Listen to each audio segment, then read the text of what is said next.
This is the Twilight Whispers Club. The sky dims, the wind stills, and somewhere between day and night, a story leans in to speak. These whispers aren't loud, but they stay with you. You've been invited. Lean in close and listen.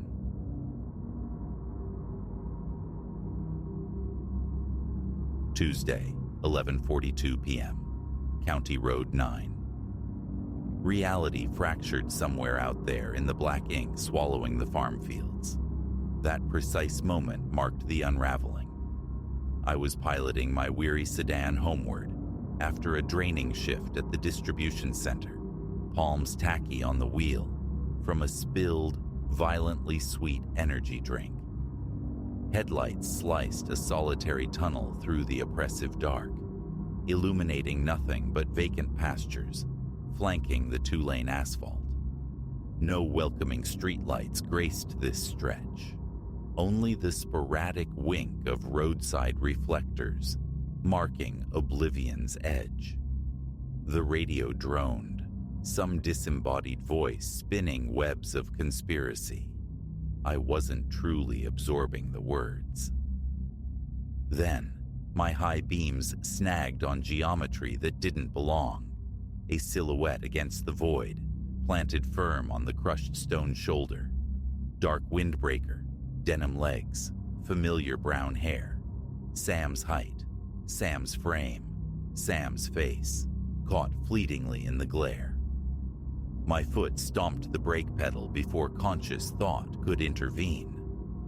The car protested, tires biting asphalt with a low growl.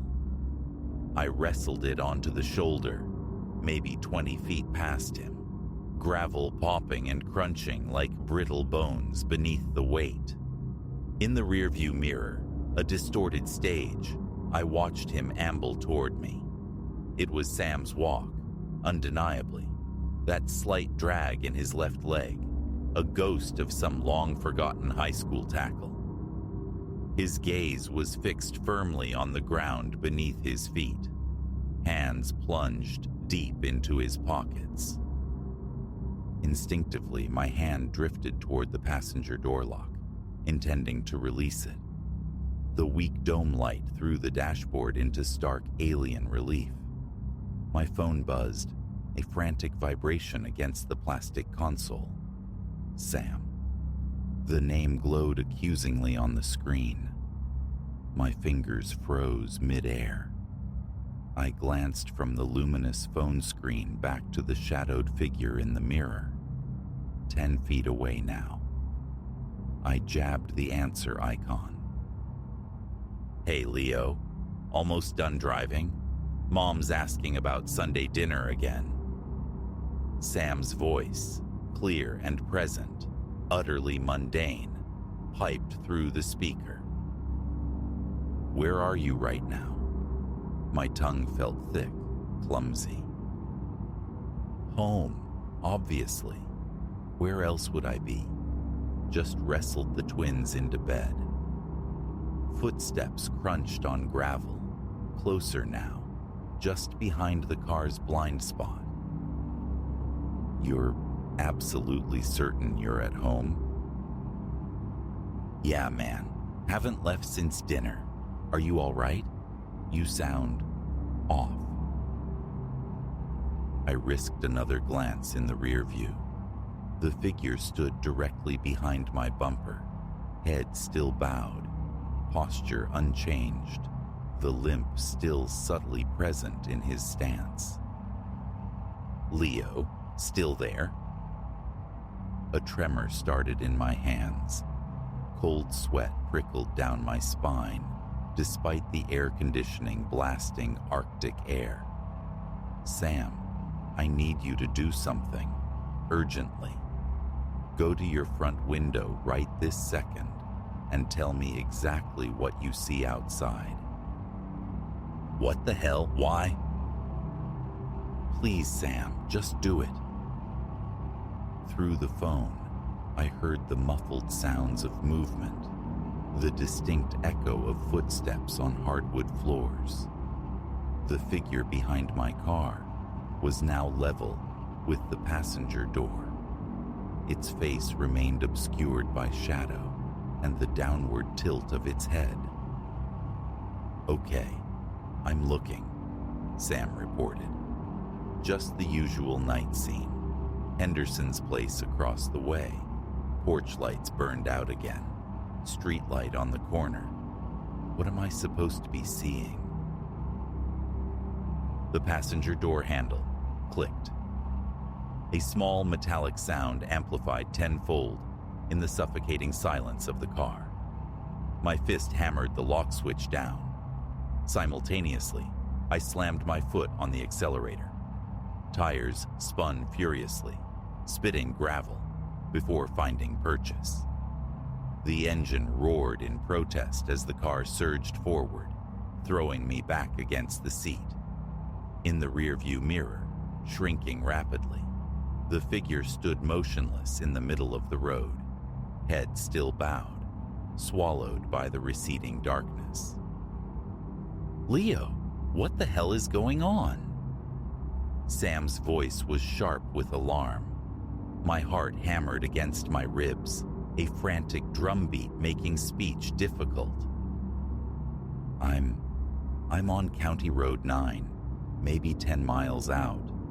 I thought I saw... Saw what, Leo? "I thought I saw you, standing beside the road." A beat of stunned silence stretched across the line. "Leo, listen. I got home from the office at 6. I haven't been near County Road 9. Haven't been out of the house." The speedometer needle climbed past 80, the painted yellow lines blurring into a continuous, hypnotic streak. My knuckles were white mountains on the steering wheel. "Stay on the phone," I managed, my voice thin. "Just keep talking to me." "Okay, yeah, sure. You want me to drive out, meet you?" "No, God, no, stay put. Just tell me about your day. Anything. What did the kids do?" And so Sam talked.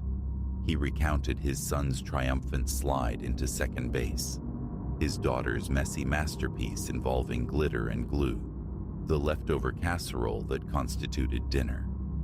Ordinary details, anchors to reality. I clung to the cadence of his voice, attempting to regulate my ragged breathing. Yet, my eyes kept flicking nervously to the rearview mirror. The road stretched behind me, vacant, a tunnel of darkness punctuated only by the faint red ghosts of my taillights. Still, an oppressive weight lingered in the car's atmosphere, thick and charged like the air before a violent storm. Ash Street bled into Birch Lane, familiar territory. Streetlights cast pools of orange. Houses stood shoulder to shoulder, banishing the rural emptiness. My own driveway beckoned. Nearly there, I told Sam, relief making my voice waver. "Stay with me till I'm inside." "Wouldn't dream of hanging up. Want me to head over?" "No, it's okay. I'll call you right back." I swung into the driveway, the engine cutting out abruptly, leaving a ringing silence. For a long moment, I just sat there, key still clenched in the ignition, listening to the reassuring rhythm of Sam's breathing through the phone. "You made it?" he asked quietly. "Yeah, in the drive." "Okay, go inside, Leo. Lock everything up." Grabbing my work satchel, I stumbled out of the car. The motion sensor floodlight flared to life, bathing the familiar scene in harsh, unflattering white. Clara's SUV sat beside my sedan. Recycling bins stood guard by the garage. The garden hose lay coiled like a dormant serpent. Everything appeared aggressively normal. I fumbled with my keys at the front door, the metallic jingle amplified by my trembling hands.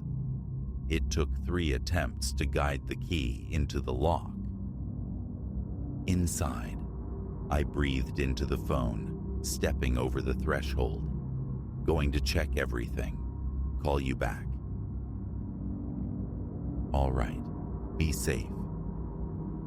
I disconnected and moved through the house with methodical precision, testing each window latch, deadbolting every door.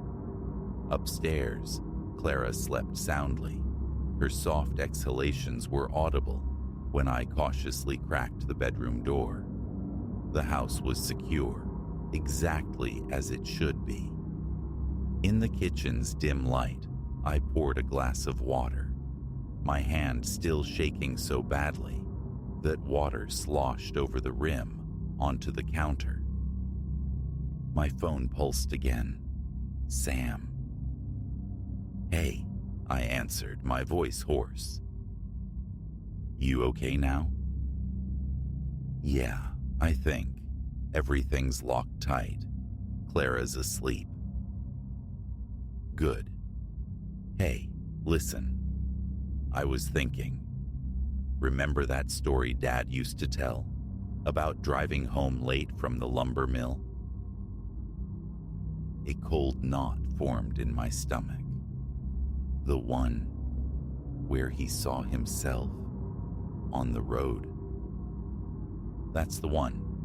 Said he was dead tired, working doubles, driving that same back route he always took. Saw a guy on the shoulder, got closer and realized it was him, looking right back at him. Same work clothes, everything. He said he just floored it, didn't stop, didn't look back, never saw it again. Probably just exhaustion. Dad working himself into the ground. Maybe, Sam conceded, but he swore it was real, right up until the end. Always said it felt like some kind of warning. I took another shaky sip of water. A warning? About what? He never figured it out.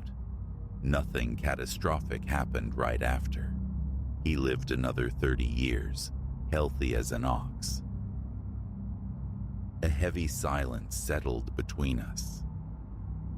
What did it look like, Leo? Sam asked eventually, his voice hushed. The thing you saw tonight? It looked exactly like you, from a distance anyway.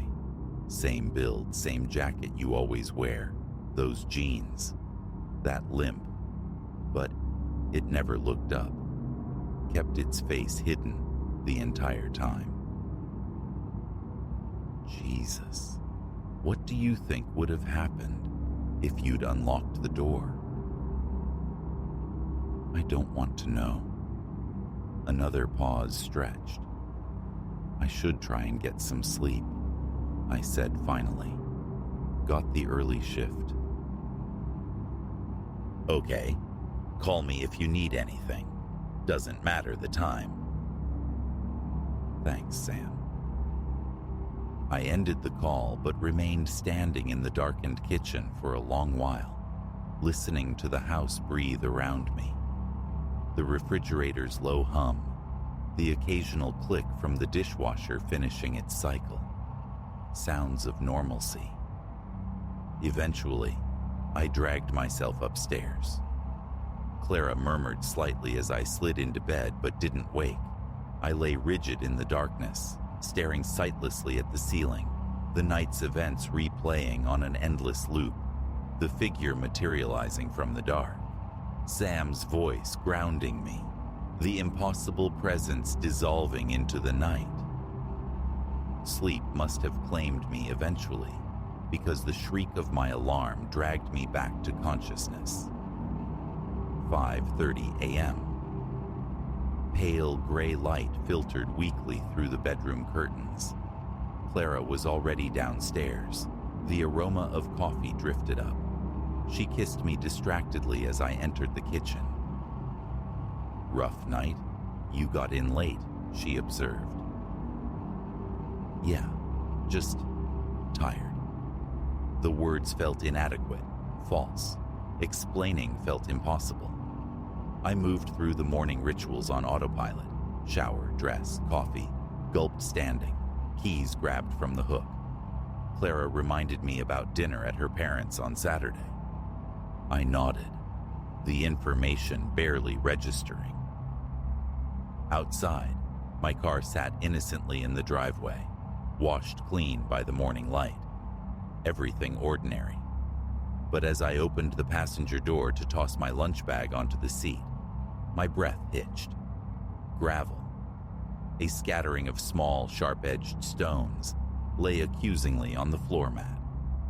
The exact type of crushed rock lining the shoulder of County Road 9. My hands shook as I brushed them out onto the concrete, the tiny stones skittering away. I started the engine, backed out, the familiar routine feeling utterly alien. The commute unfolded normally. Traffic signals cycling red, yellow, green. Fellow commuters sealed in their metal boxes. The radio spitting out forgettable pop songs instead of late-night paranoia. Everything was fine, except it wasn't. Except my eyes kept darting to the rearview mirror. Except a persistent prickle of unease crawled under my skin. A feeling of being watched, followed.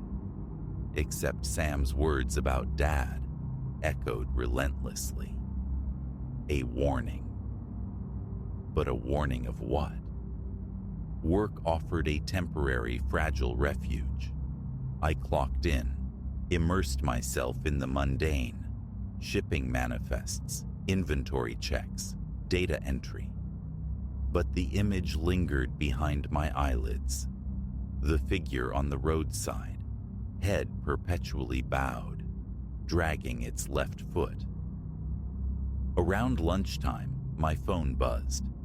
Sam again. "Hey, checking in. How are you holding up?" "Okay, just working." "So, I did some digging online last night about stuff like what you saw. It's not entirely unheard of. These stories pop up. People seeing doubles of loved ones, often on lonely roads, usually late at night. Sometimes they try to interact. Sometimes they just watch." "Sam, I really don't want to hear this right now." "Right, sorry. But here's the weird part. In a lot of these accounts, nothing overtly terrible happens afterward. Like with Dad. It's almost like glimpsing something parallel, maybe. Something strange, but not necessarily malevolent." "There was gravel on my passenger floor mat this morning, Sam." Silence crackled on the line. That can't be," Sam said finally, his voice strained. "You didn't let it in. You locked the door." "I know." We let that impossibility hang in the air. "Just be careful driving home tonight, okay?" he said. "Yeah." I hung up, the weight in my chest heavier than before. The afternoon dragged, each minute stretching into an eternity. Every footstep behind me made me jump. Every opening door triggered a jolt of adrenaline. Finally, release. Standing in the vast parking lot, keys digging into my palm, I stared at my car as the sun bled orange and crimson across the horizon. I could take the long way home, detour around County Road 9 entirely, add 30 minutes to the drive. Avoidance felt tempting, cowardly. But no, Dad hadn't run. Not really. He'd kept driving. Whatever this was, facing it felt necessary. I slid behind the wheel, started the engine. Dusk deepened into true night. Soft rock murmured from the speakers, turned low. My senses were hyper-alert, straining against the quiet hum of the tires, listening for anything beyond the ordinary. County Road 9 unspooled before me, a black ribbon through an empty landscape. Fields dissolved into shadow on either side. No illumination save my headlights carving a path. Sweat beaded on my palms again. Every flicker of movement in the periphery, every glinting reflector, seemed like watching eyes. I passed the exact spot. The shoulder was empty tonight, just gravel, weeds, and encroaching darkness. Then, headlights bloomed in my rearview mirror. Relief washed over me, swift and surprising. Just another car, company in the void. But the lights grew closer, brighter, far too bright. They filled the mirror, searingly intense, bleaching out any detail of the vehicle behind them. Pure white glare. My phone rang. Sam. I fumbled for it, answered. Leo, heading home? Yeah, almost clear. Got someone right on my tail, though. What kind of car? Can't tell. The damn headlights are blinding. It's just light. Pull over, let them pass you. I eased the car onto the shoulder again, the familiar crunch of gravel under the tires. The blinding headlights remained fixed behind me. They're not passing, Sam, I reported, my voice tight.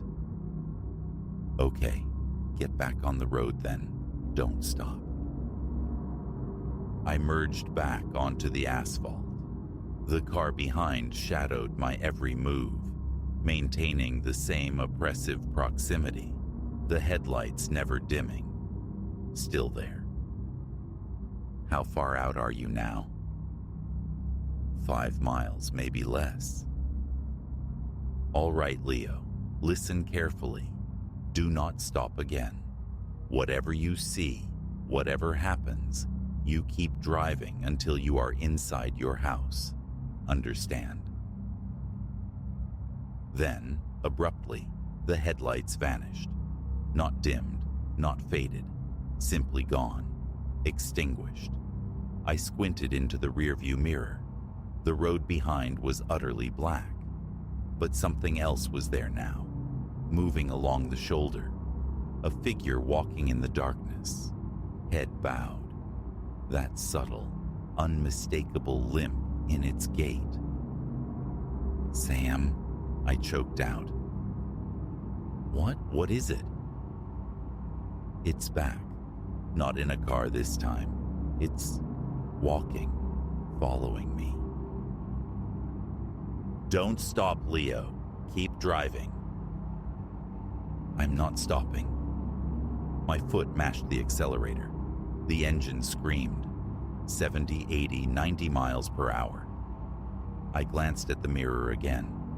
Impossibly, the figure was still there, maintaining its steady walking pace, yet somehow keeping pace with the speeding car. Almost home, I muttered, a prayer under my breath.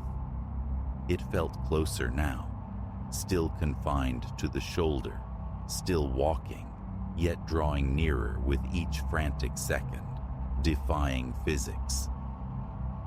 I wrenched the wheel, turning onto Ash Street. Streetlights, houses, a semblance of safety. The figure turned with me, now walking along the sidewalk. Birch Lane, my street. My house loomed ahead, lights blazing. Almost there. Good man. Get inside, quick. I slammed into the driveway, killed the engine, snatched my bag. A final horrifying glance in the rear view. The figure stood motionless at the foot of my driveway, a dark sentinel. I bolted for the front door, key shaking violently, fumbling with the lock. Click. Inside, I gasped into the phone. It's standing right out front. Get the blinds closed, all of them. Don't look out. I raced through the house, yanking cords, shutting out the night, checking the deadbolts again. Clara wasn't back yet. Late shift at the hospital. Okay, done. Everything's locked. Good. Now what? Heart pounding. I risked a peek through a tiny gap in the living room blinds. The driveway was empty. The street beyond was deserted. It's gone. You sure? Absolutely sure? I checked another window, then another. Nothing but stillness and the orange glow of the streetlights. Yeah, vanished. Sam exhaled sharply, a sound full of static and relief. Okay, good. Jesus, Leo, what the hell is this? I don't know. Exhaustion hit me like a physical blow. I collapsed onto the sofa. What if it comes back again? Then we figure it out. Together. Yeah, together. We sat in shared silence for a moment, the only sound our breathing across the miles. I should call Clara, I said. Make sure she's okay. Good idea. Call me back after. Will do. I hung up, dialed Clara's cell. It rang 4 times. Hey, honey, her cheerful voice answered. Just walking out now. Home in 20. Okay, drive safe. Always do.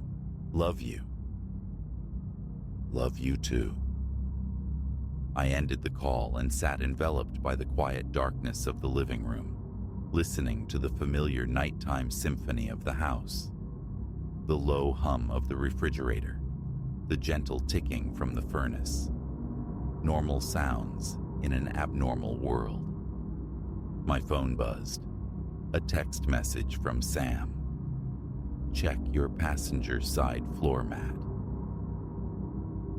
A cold dread washed over me. I went to the front door, peered through the peephole. Empty driveway, empty street. Unlocking the deadbolt, I stepped outside, opened the passenger door. The dome light flickered on, revealing them. Small, dark chips of gravel scattered across the carpet. Again. I shut the car door softly, locked it, retreated back into the house, dialing Sam immediately. There's gravel in the car again. His sigh was heavy. Yeah, I figured there might be. What does it mean, Sam? I don't know, Leo. Maybe nothing. Or maybe it means everything. I walked to the window, peered out one last time. The street remained empty under the artificial light, but I knew, with a certainty that chilled me deeper than the night air, that somewhere in the surrounding darkness, it was still out there, waiting, watching, walking with that familiar, dragging limp, head down, always, head down.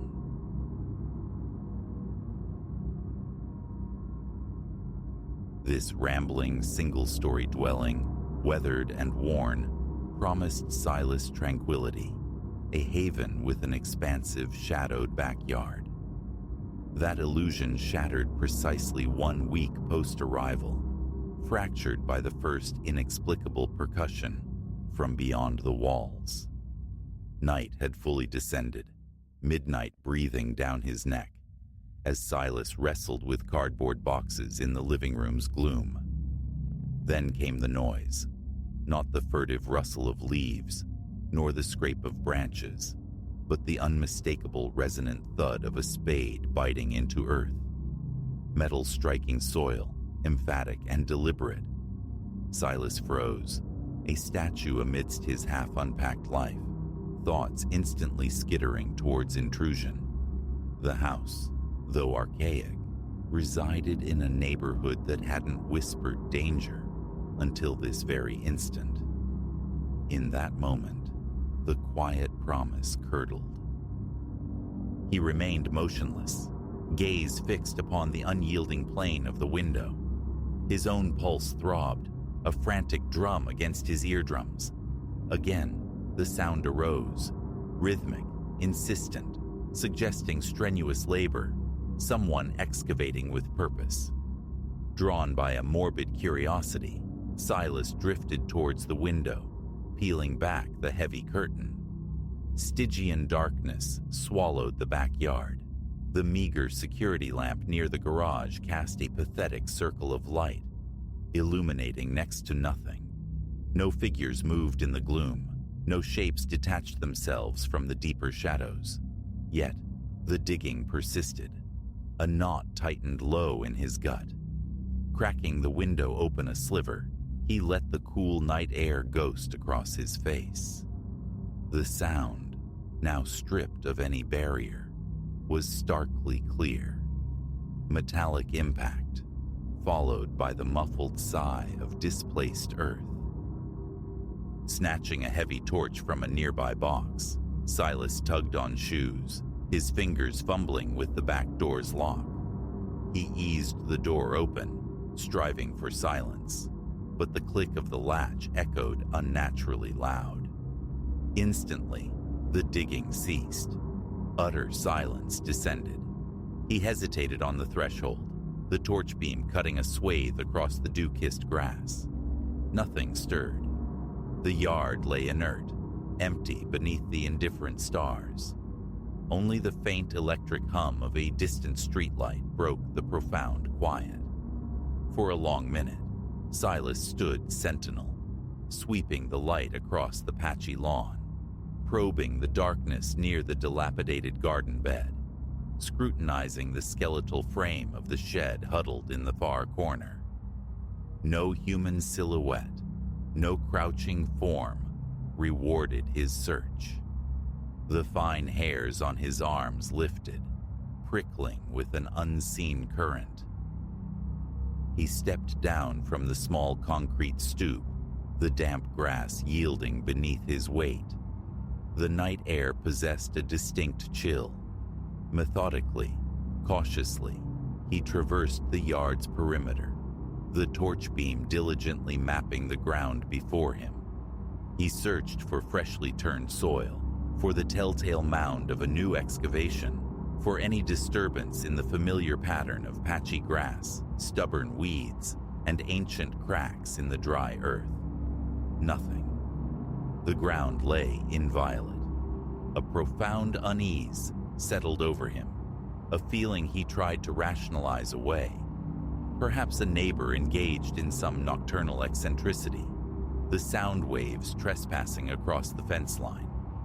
He retreated indoors, securing the lock with deliberate care, attempting to banish the incident from his thoughts. Sleep, however, proved elusive that night. Every creak of the old house, every distant bump, sent jolts of adrenaline through his veins. Awakening late, shrouded in grogginess, Silas subjected the yard to a daylight inspection. He paced the entire area, eyes peeled for any sign overlooked in the darkness. A displaced stone, a footprint, the faintest hint of digging. Yet, the scene remained stubbornly unchanged. No churned earth, no impressions in the soil, nothing. The ensuing days saw Silas attempt a return to normalcy. He immersed himself in remote work, methodically unpacked boxes, scrubbed away the musty scent lingering in the house's forgotten corners. A semblance of routine took hold, yet beneath it lay a persistent tension, a coiled anxiety in his stomach that tightened whenever the memory of that sound surfaced. Then, 4 nights after the initial disturbance, it returned. This time, Silas was in the bedroom, folding laundry onto the bed, when the familiar cadence, metal cleaving earth, resonated from the backyard. It was earlier, perhaps 11. His chest constricted. Setting aside the shirt in his hands, he rose and stood near the window, listening. The rhythm was steady. 3, maybe 4 impacts, a brief pause, then the sequence repeated. He drew the curtain aside, peering into the impenetrable dark. Fumbling for his phone, he activated its torch, the small beam offering little reassurance. He resolved to go out again. The instant his fingers closed around the cool metal of the back doorknob, the digging stopped. Dead silence. He stepped onto the stoop. Stillness reigned, absolute and unnerving. The hand gripping his phone trembled slightly. He swept the inadequate light across every shadow, every corner of the yard. Empty, devoid of movement, human or animal.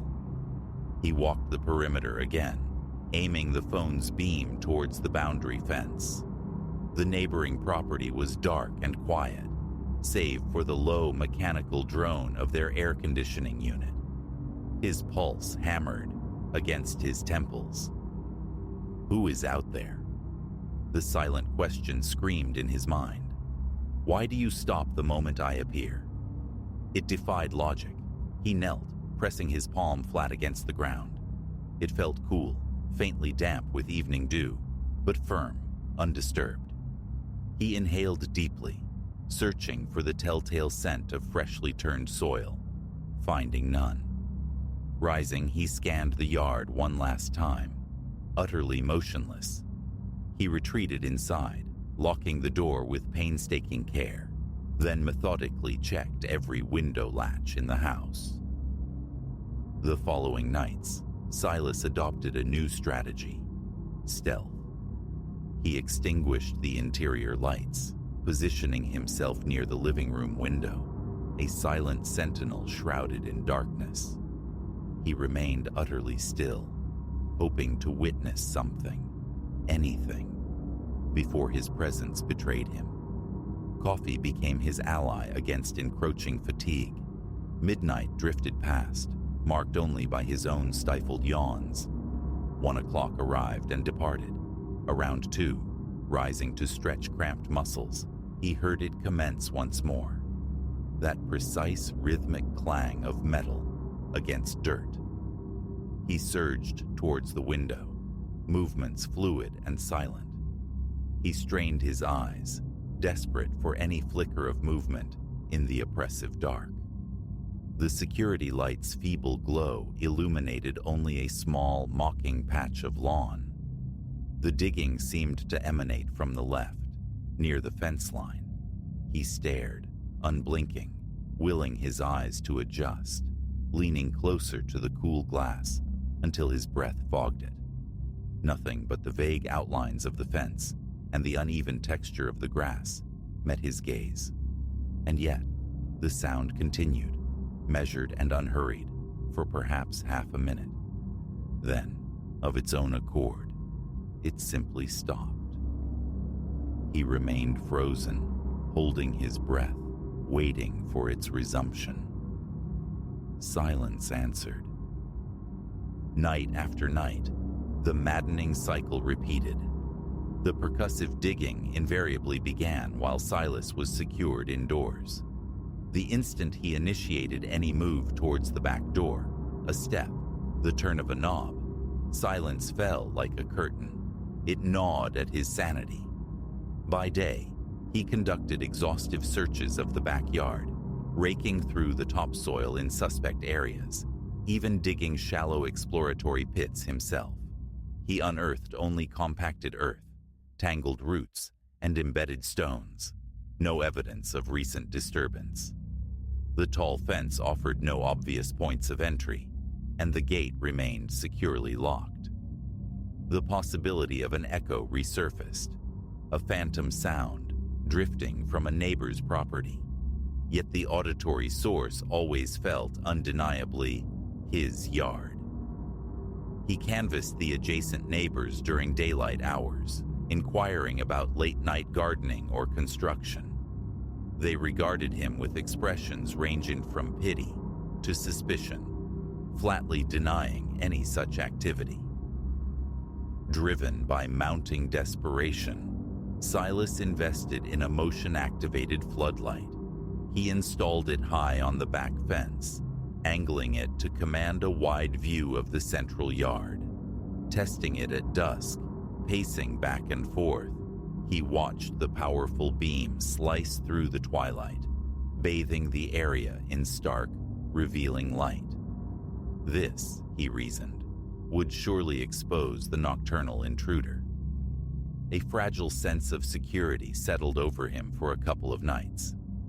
Then, around 11:30 one evening, the digging resumed. Silas waited in the darkened house, breath held, eyes glued to the backyard, anticipating the sudden blinding glare of the floodlight. It never came. The digging continued, methodical and unperturbed, for its usual minute or so. He crept towards the back door, easing it open, but the hinges emitted a faint, protesting squeak. The sound outside instantly vanished. Peering out, he saw the yard plunged in darkness. The floodlight remained inert, its sensor clearly untripled. The yard was empty, still. A bead of sweat traced a path down Silas's temple. His stomach churned. He walked out into the yard, directly beneath the unlit floodlight, sweeping his torch beam across the ground. Undisturbed. He examined the sensor unit, powered, functional. He paced before it again. The light instantly flared to life, flooding the grass. It worked perfectly, which meant nothing substantial enough to trigger it had crossed its path during the digging.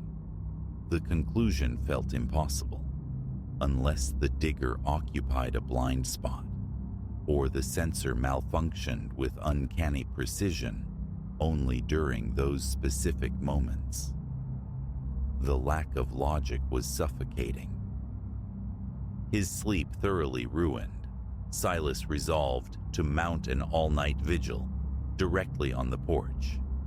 Armed with a thermos of strong coffee and a folding chair, he positioned himself near the back door, extinguishing all house lights to blend into the shadows.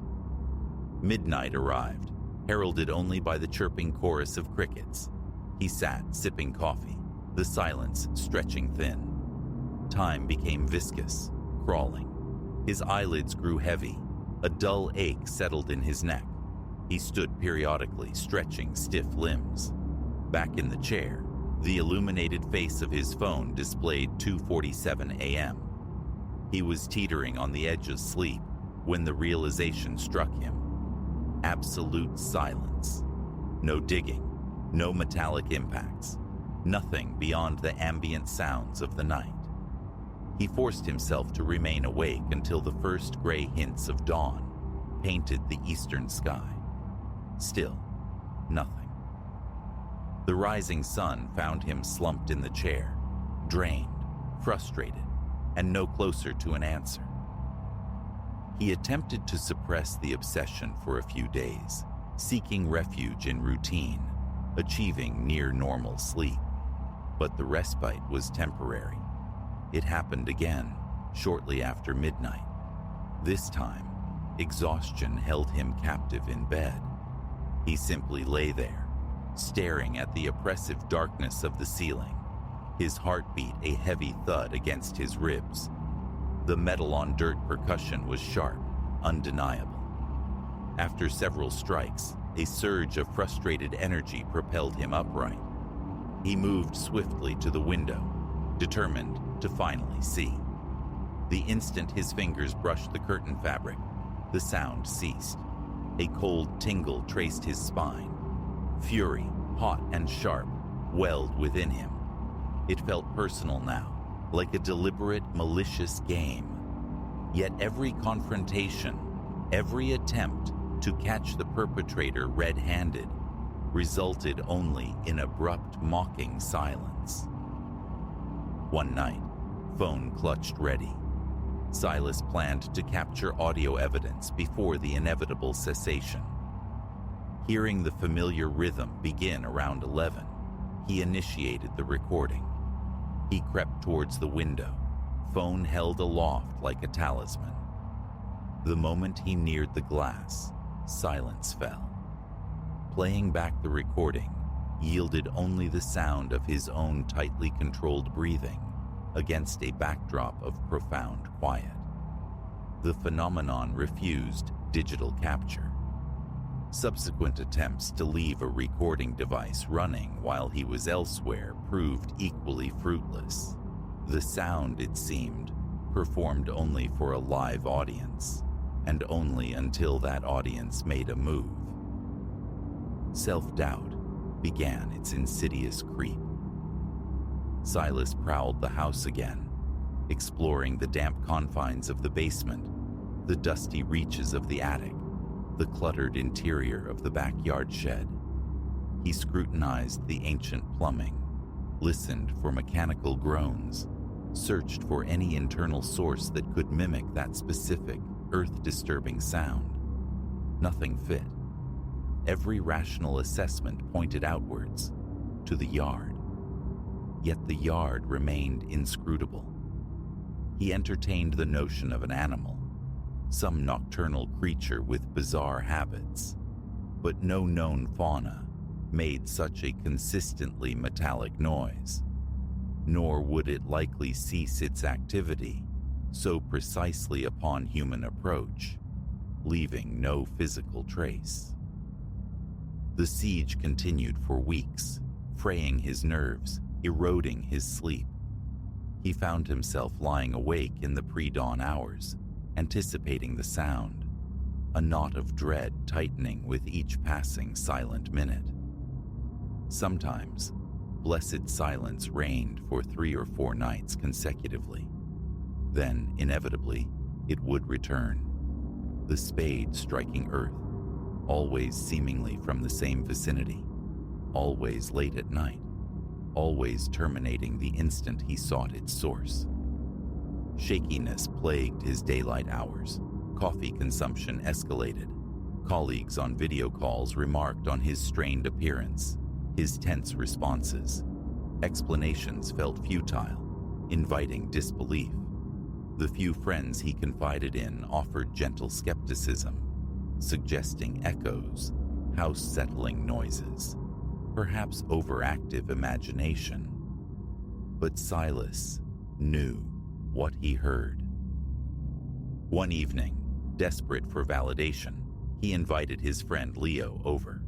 They sat in the darkened living room, conversation hushed, waiting. Leo, pragmatic and unconvinced, questioned the reality of the sound. "Just wait," Silas insisted. The hours dragged. The crickets chirped. The house remained quiet. Around 2 a.m, Leo departed, shaking his head with sympathetic doubt. The very next night, with Silas alone once more, the digging resumed, punctual as ever. He bolted for the back door, heart pounding, only for the sound to cut off the precise moment his hand turned the knob. Time bled onwards, but the core mystery held fast.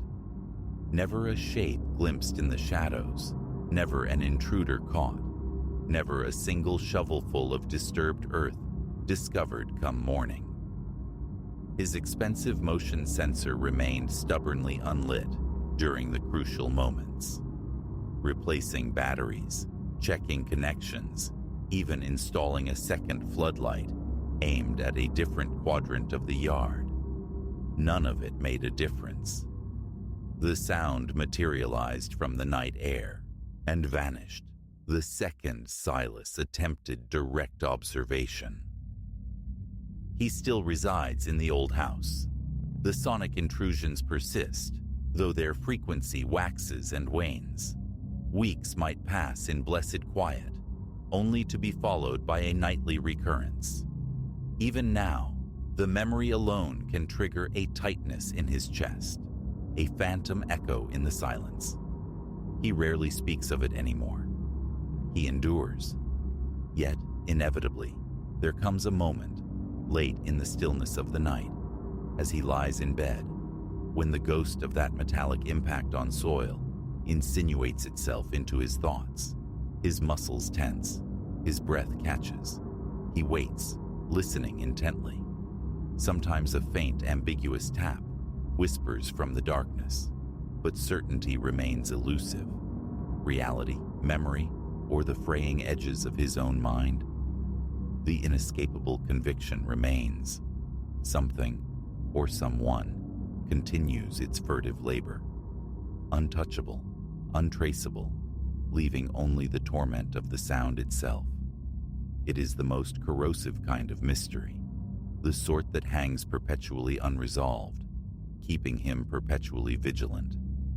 So Silas stays, bathing the house in light each night, the heavy torch always within reach, waiting for the next time he hears that damnable shovel. Answers remain fugitive, perhaps forever unknowable, but he cannot stop listening. It feels as though this house, from the very first week, held something in store for him, a disquieting secret it has yet to fully reveal.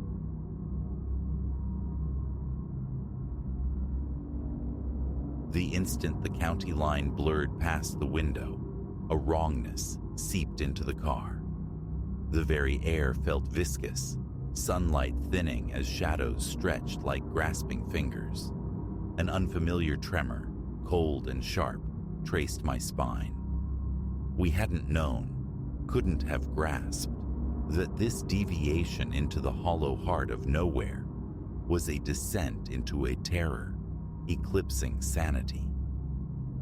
It was meant to be liberation on four wheels, a final sun-drenched pilgrimage for me and my truest companions from university days, Chloe, Ben, and Maya.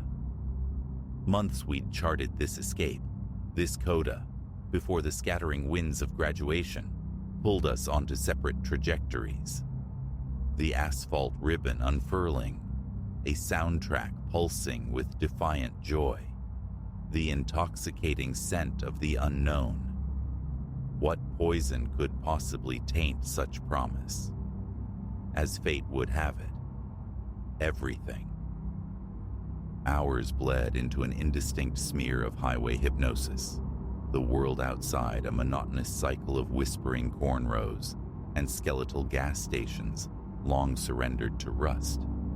My hands clenched the wheel, the third syrupy energy drink a failing bulwark against the encroaching drowse. Leo.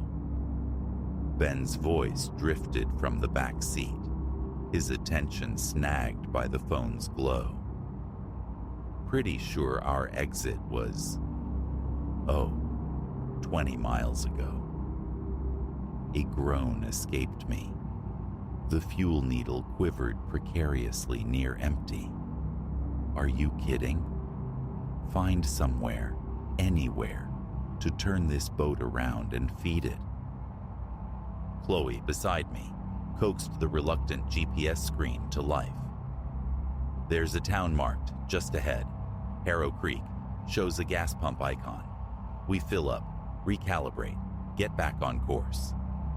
A perfectly reasonable suggestion then, a fleeting pause in our journey. If only ignorance hadn't been our shield. Drawing nearer Harrow Creek, the silence struck first. The radio, moments before spitting out defiant pop anthems, dissolved into a blizzard of static. Maya leaned forward, twisting the dial through the frequencies, finding only variations of white noise punctuated by fractured whispers that mimicked speech but held no meaning. "Strange," she murmured, silencing the hiss. The quiet that rushed in felt heavy, suffocating, broken only by the rhythmic crunch of tires on decaying pavement. We passed a weather-beaten sign, "Welcome to Harrow Creek, population 126. Yet, gliding down the main thoroughfare, the number felt like a cruel joke. Desolation reigned. Shop windows gaped like empty sockets, boarded over haphazardly. Vehicles, skeletal and corroded, slumped by the roadside. Not a soul stirred. "Leo," Chloe breathed, her voice thin. "This place feels off. Maybe we just push on." Her unease resonated, but the engine chose that moment to cough, sputter, and die, starved of its last fuel drops. We coasted to a halt before the derelict facade of what might once have been a diner. "Damn it," I muttered, twisting the key in the ignition to no effect. Okay. Nobody panic. Gas is here somewhere. Someone has to be around." We spilled out, the car doors thudding shut with a grim resonance. The air hung thick and still, laced with a faint, cloying sweetness of rot that turned my stomach. "Hello?" Ben shouted, his voice swallowed by the echoing emptiness. "Is anyone there? We could use some help." Only the mournful creak of a loose sign, swaying in a breeze I couldn't feel, answered. "Stay close," I urged, forcing steadiness into my tone. "Let's find that station. Chloe, what did the map say exactly?" Chloe consulted her phone, her brow furrowing. "Weird, 0 bars. And the map app, it's just blank." A cold knot tightened in my gut as we began to walk. Each building slumped deeper into ruin than the last, monuments to abandonment. Yet, unsettling signs of recent life persisted. A newspaper dated just last week lay folded on a bench. A half-drunk mug rested on a dusty windowsill. The persistent prickle of unseen eyes followed us. Peripheral flickers of movement dissolved whenever I spun around, leaving only empty doorways and shadowed alleys. 3 blocks dissolved behind us when Maya stopped dead. "Did you hear that?" We froze, listening intently. Then it reached us, a faint, high-pitched sound, children laughing. It seemed to emanate from a narrow alley nearby. Against every screaming instinct, we drifted towards the opening. The laughter intensified, strangely hollow, but peering into the cramped passage revealed only a brick wall and overflowing refuse bins. "Right, this is officially nightmare fuel," Ben stammered, backing away. "Gas station. Now. Let's go." We turned, ready to flee, and found our exit barred. A cluster of figures materialized at the alley's mouth, utterly silent, unnervingly still. Something about them felt profoundly wrong. Their attire belonged to another era. Their skin possessed a pale, waxy luminescence in the dying light. Excuse us," I managed, my voice trembling. "We're trying to find the gas station. Our car ran out." They remained inert, their gazes vacant, glassy. "Please," Chloe pleaded, voice tight with fear. "We're not looking for trouble.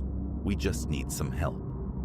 With agonizing slowness, like rusted hinges turning, their heads swiveled in unison towards Chloe. And then, as one, they smiled. It was the single most horrifying spectacle I had ever witnessed. Mouths stretching impossibly wide, peeling back from rows of needle-sharp, discolored teeth. We ran. The following moments are a blur of pounding feet on cracked pavement, ragged, panicked breaths tearing at our lungs, and the bone-deep certainty that to falter meant annihilation. We stumbled into the overgrown remains of a public park. Gasping for air, a fresh wave of horror washed over me. We were separated. Ben and Maya were gone. "We have to find them," Chloe choked out, clutching a stitch in her side. I nodded, battling the rising tide of panic. Okay, think. Where would they go? Then the scream ripped through the stagnant air. Ben's voice, raw with terror, echoing from somewhere to our left. Thought ceased. We plunged back into the decaying streets. We found Ben crumpled before the town hall, a once imposing structure now listing into ruin. He knelt, staring upward at a figure poised on the steps.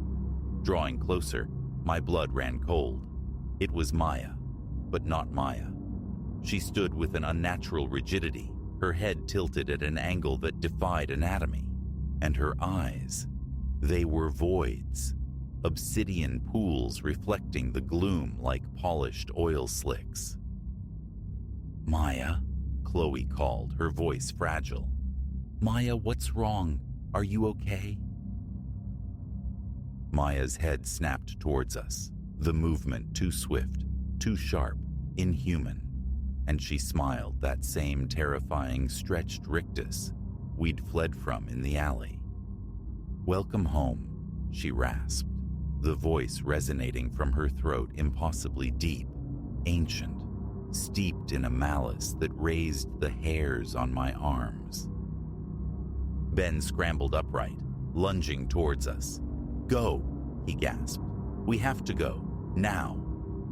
No argument followed. We fled, the sound of Maya's unearthly laughter clawing at our backs. As we sprinted through the twilight town, the shadows seemed to deepen, coalesce, the fading daylight actively retreating, as if consumed by the encroaching blackness. And they were everywhere now, the town's silent denizens. Never rushing, never pursuing overtly, simply appearing, blocking potential escape routes. Their vacant black eyes and grotesque smiles fueling a primal dread. Somehow, inexplicably, we found ourselves back at the car.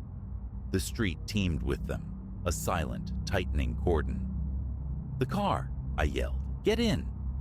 We scrambled inside, slamming locks. I jammed the key into the ignition, whispering a prayer. The engine, miraculously, roared to life. No time for questions. I stomped the accelerator. The figures didn't flinch, didn't move to stop us. We surged forward, striking them. They didn't crumple. They erupted into plumes of oily black smoke upon impact. I drove like a man possessed, direction irrelevant, only distance mattered. Harrow Creek seemed to loop, familiar decaying facades reappearing, stretching the escape into an eternity. Then, abruptly, we burst free. The sign, now leaving Harrow Creek, whipped past. The suffocating pressure lifted. The radio crackled, spewing a saccharine pop song that felt obscene against the backdrop of our recent horror. Silence reigned in the car for a long while, each of us adrift in the wreckage of our own minds. Chloe finally broke it, her voice barely a whisper. What happens now?" My knuckles were white on the steering wheel. "We keep driving," I said, the words feeling hollow. "And we never ever talk about this again." But the lie tasted bitter. Forgetting Harrow Creek was impossible, and a chilling certainty settled deep within me. Harrow Creek hadn't forgotten us. As we devoured the miles, putting physical space between us and that cursed place. The sensation lingered that our nightmare wasn't concluded, merely paused. Because in that instant Maya had spoken, when that entity wearing our friend's face had uttered its welcome, I'd felt it. A resonance, a tether, as if a fragment of Harrow Creek had latched onto our souls, following us out into the sane world. We might have escaped its physical borders, but I fear Harrow Creek isn't finished. Someday, somehow, its summons will come. For now, we drive, and try desperately not to focus on the shadows flickering in the rearview mirror, where sometimes, just at the edge of vision, I swear I see two pools of blackest oil and a smile stretched far, far too wide.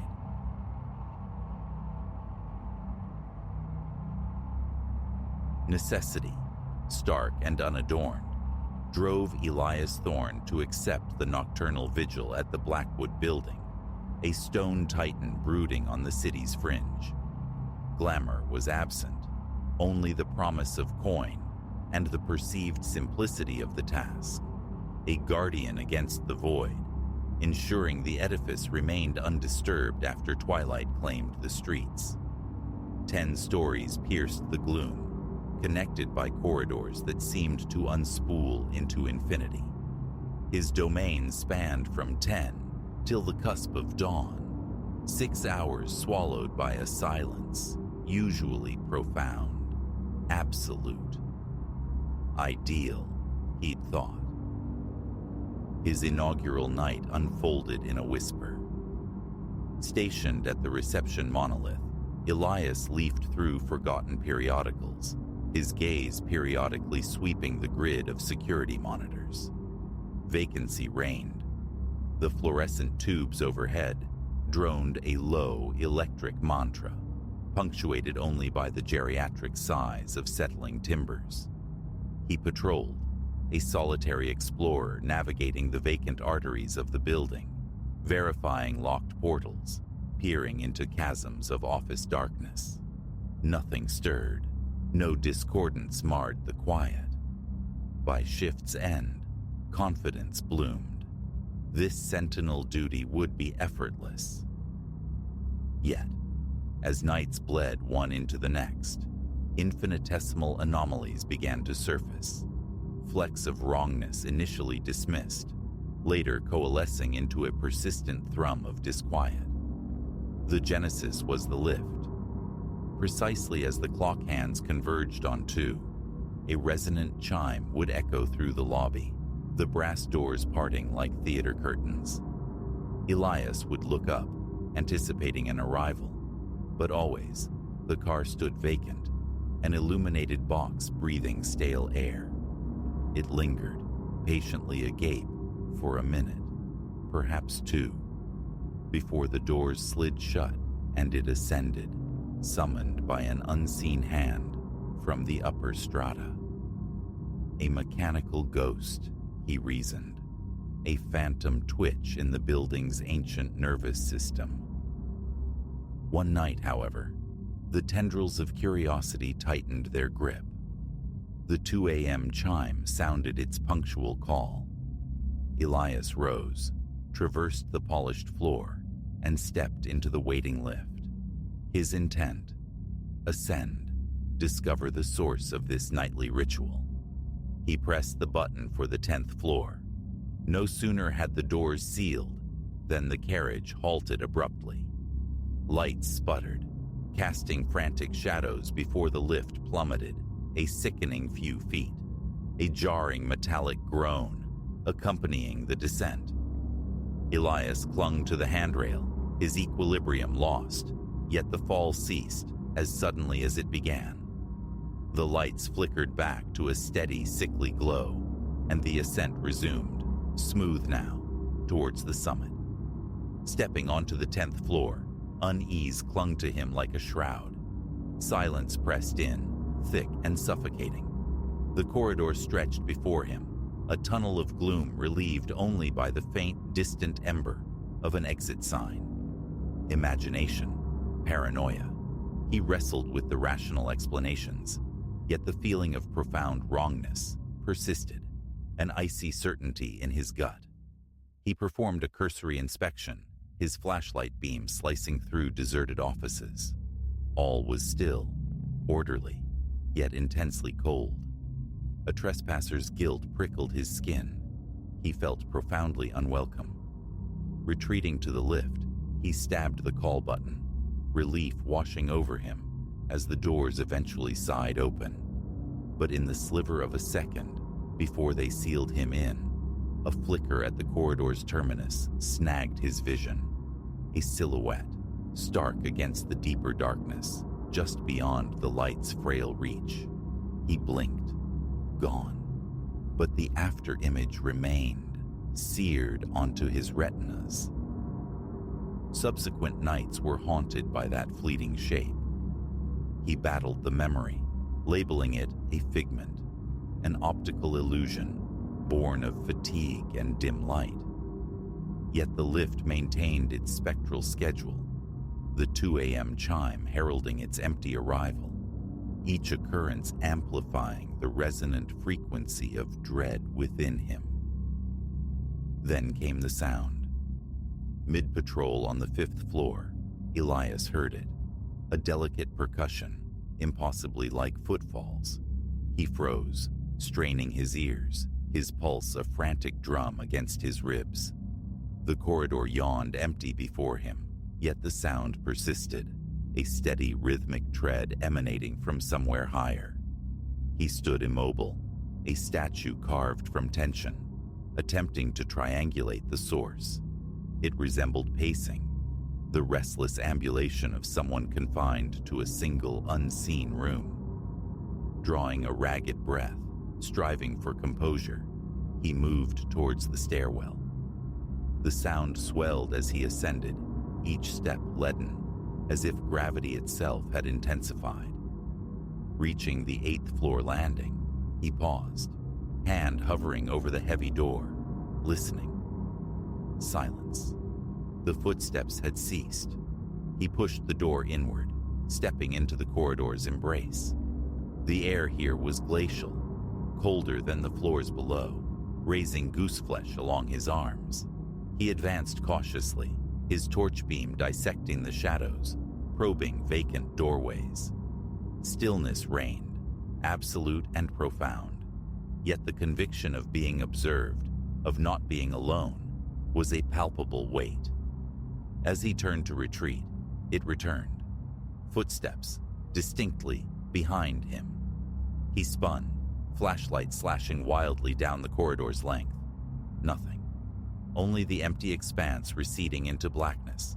He stumbled backward, his grip on the flashlight fiercely tight, heart hammering. Retreating to the stairwell, his own hurried steps echoed unnervingly, chasing him down flight after flight until he regained the relative sanctuary of the lobby. Behind the desk, he fought to regulate his breathing, whispering denials to the oppressive silence. Paranoia, exhaustion, surely. But the fear felt chillingly authentic. The nocturnal pacing became a fixture in the nights that followed, always originating from the upper floors, always faint, a subtle torment gnawing at his composure. He attempted detachment, focusing fiercely on the mundane aspects of his duty. But the building itself seemed to have awakened, its atmosphere charged, watchful, anticipating his every move. One evening, while making his rounds on the 9th floor, he saw it clearly. A shadow solidified, standing sentinel at the corridor's far end, just beyond his flashlight's effective range. He stopped dead, heart seizing, mind fracturing. The form was tall, its edges blurred by the profound darkness, yet he felt its attention, an invisible pressure, focused entirely upon him. He took an involuntary step back, his hand trembling violently. The figure responded, detaching itself from the gloom, taking one slow, deliberate step forward. Elias broke. He turned and fled, his pounding feet a frantic tattoo against the linoleum, echoing through the desolate hallway as he sprinted for the stairs. He didn't dare look back, didn't pause until he collapsed behind the lobby desk, breath tearing at his lungs in ragged gasps. What could he do? Report this? To whom? Who would lend credence to the spectral fears of a lone night watchman in a forgotten building? He tried to rationalize, to banish the image, blaming weariness.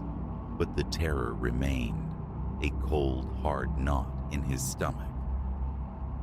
The following night, Elias resolved to remain anchored in the lobby. No more patrols. He would watch the monitors, the silent eyes scattered throughout the edifice. He sat rigid, gaze locked on the screens displaying empty corridors, waiting. 2 a.m. The elevator chimed, punctual as fate. The doors slid open onto the vacant lobby. He stared, pulse throbbing in his temples, bracing for something to emerge from the illuminated void. Nothing. Just the empty car, waiting. Then, his eyes snapped to one monitor. The 10th floor. There it stood.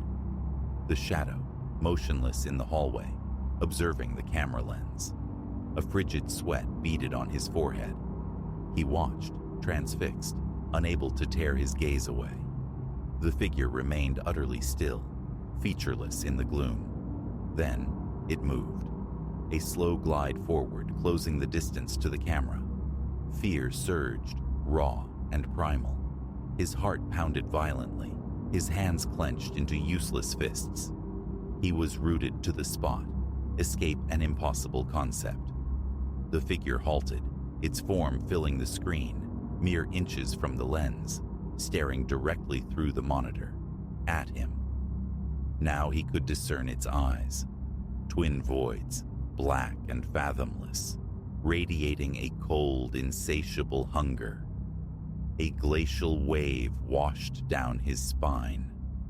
In that instant, with absolute certainty, Elias knew it was coming for him. He launched himself from the chair, snatching his coat and keys, and bolted for the main entrance. The slap of his shoes on the marble floor echoed cavernously through the vast, empty lobby.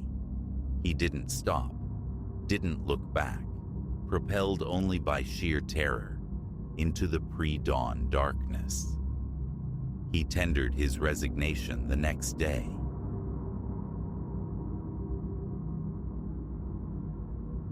The highway spooled before me, a filament of gray drawn through impenetrable night. Exhaustion pressed down, a physical weight after the endless shift. Home, a hot shower, oblivion. These were the only coordinates that mattered. This ribbon of asphalt, usually just a quiet transit, through sleeping countryside punctuated by the rare twin stars of oncoming lamps, felt different tonight. A subtle dissonance hummed beneath the engine's drone, an invisible static charging the air. Midnight had bled across the clock face when the figure materialized at the road's edge, sculpted from shadow by the hesitant reach of my headlamps. A dark mantle, hood drawn low, eclipsed identity. One hand lifted, thumb crooked in the timeless gesture of the hopeful traveler. For miles, the world had belonged solely to me and the humming tires. A flicker of obligation sparked, then died. Something in that absolute stillness, that faceless anonymity, resonated with warning. I held the wheel steady, eyes glued forward, feigning blindness to the plea, yet a prickle of disquiet crawled my spine. As my car slipped past, a traitorous glance into the rearview mirror confirmed it. The silhouette remained, a fixed point, observing my departure. A shiver, cold and sharp, traced its way down my vertebrae. Perhaps a mistake. leaving someone stranded in this void. But weariness was a potent sedative for conscience. Onward. Kilometers dissolved behind me. The tension in my shoulders began to ease, the roadside figure relegated to a fleeting nocturnal oddity. Then, impossibly, he reappeared. Further down the unswerving road, the same hooded form, the identical posture, thumb extended into the indifferent darkness. A sickening lurch in my gut. No detours existed, no crossroads passed, no other vehicle had overtaken me. He couldn't have outpaced me. This time, I flew past, refusing the mirror's temptation, knuckles white on the steering wheel. A frantic pulse hammered against my ribs. Coincidence? Another soul braving the lonely stretch.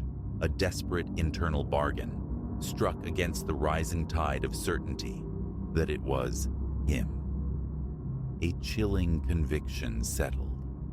I was being pursued, silently, inexplicably. The journey warped.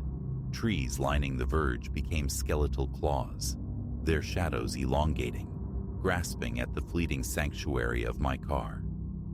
Concentration fractured, split between the demanding road and the pervasive sense of being watched.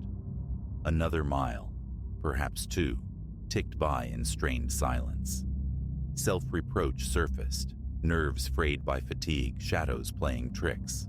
Then, rounding a gentle curve, the illusion shattered. He stood planted squarely in my path, centered in the lane, arms slack at his sides, a statue carved from night. Brakes screamed, tires bit asphalt, my heart vaulted into my throat. The car shuddered to a halt, headlights pinning him in their stark glare. He didn't flinch, offered no reaction, simply occupied the space, his face still a cryptic hollow beneath the cowl. Raw fear, primal and paralyzing, surged through me. Turn, flee, escape. The commands screamed silently, yet I remained frozen, ensnared by his stillness. Seconds stretched into an eternity, a silent tableau under the indifferent stars. Only the engine's low thrum and the ragged cadence of my own breath broke the quiet. Then, slowly, deliberately, his head tilted upward. A sliver of face caught the light, skin of lunar pallor, spectral, almost translucent, and eyes, dark orbits absorbing the light, fixed on mine with an unnerving intensity, devoid of emotion, profoundly empty. That gaze broke the spell. Fumbling, shaking, I slammed the gear shift into reverse. The car lurched backward, tires squealing protest.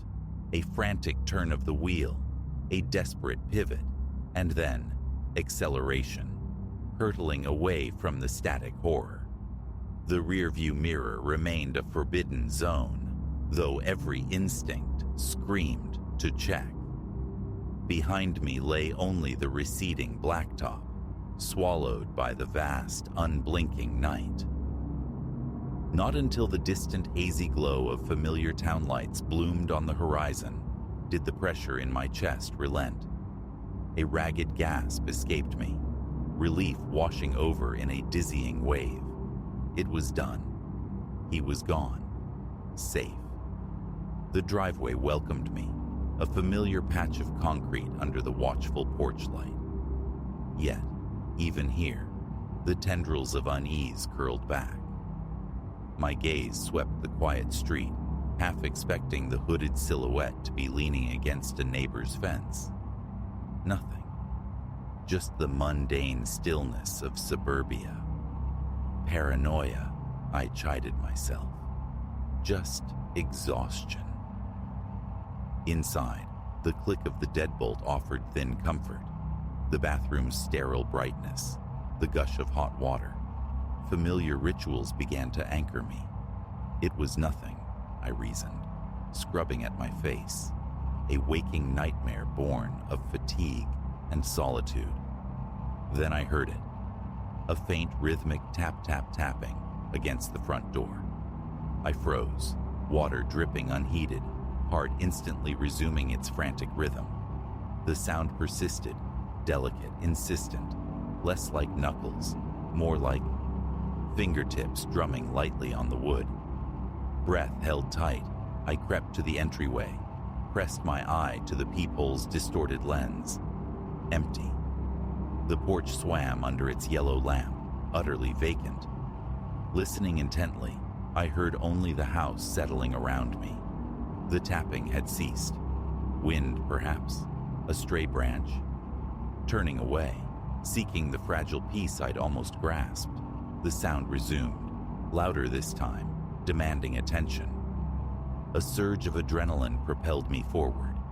I wrenched the door open, braced for the confrontation. Emptiness greeted me. The porch, the lawn, the street beyond, all silent, still, devoid of presence. I stepped out into the cool night air, scanning the shadows. Nothing. Back inside, lock secured once more. The dread refused to dissipate. It clung like damp fabric. The television flickered, offering noise but no distraction. Every creak of the floorboards, every sigh of the old house, sent jolts through my system. Images persisted. The figure on the road, the spectral face, those bottomless eyes. Eventually, sheer physical depletion dragged me under, into a restless slumber haunted by recurring visions. The pale face, the unwavering stare, a silent communication I couldn't decipher. I awoke abruptly, heart pounding in the suffocating darkness. The room was utterly still. Lying rigid, I strained my ears against the silence. Just as drowsiness threatened to reclaim me, it returned. The tapping, soft, metronomic, originating not from the door, but from within the house. I sat bolt upright, trembling. The sound continued, steady as a heartbeat, a skeletal rhythm echoing from the living room. Barefoot, silent, I navigated the familiar darkness, drawn toward the source. It emanated from the large picture window overlooking the backyard. Hesitantly, pulse thundering, I reached for the heavy curtain, inching it aside. He was there, inches away, on the other side of the glass. His face, illuminated by the faint moonlight filtering through the trees, pressed close. Those same cold, vacant eyes locked onto mine. One hand rested flat against the pane, fingers drumming that soft, insistent rhythm, a ghastly invitation or a patient summons. A strangled gasp tore from my throat. I stumbled backward, unable to sever the visual connection, mesmerized by the sheer, terrifying proximity. He remained perfectly still, save for the ceaseless motion of his fingertips against the glass. His eyes held an abyss. Turning, I fled, scrambling down the hallway, slamming the bedroom door shut, fumbling with the lock. I collapsed against the wood, back pressed hard, listening to the profound silence that had fallen once more. Alone in the dark, the question hammered. Was he still out there, just beyond the walls, patiently waiting? Morning light revealed nothing. No footprints marred the dew-kissed lawn. No smudges stained the window pane. No tangible trace remained of the night's visitor. Yet, the memory is indelible, branded onto my consciousness. And sometimes, drifting in the liminal space between wakefulness and sleep, I hear it. A faint rhythmic tapping carried on the silence, a ghostly echo reminding me that the watcher, the phantom traveler, is never truly gone. He waits.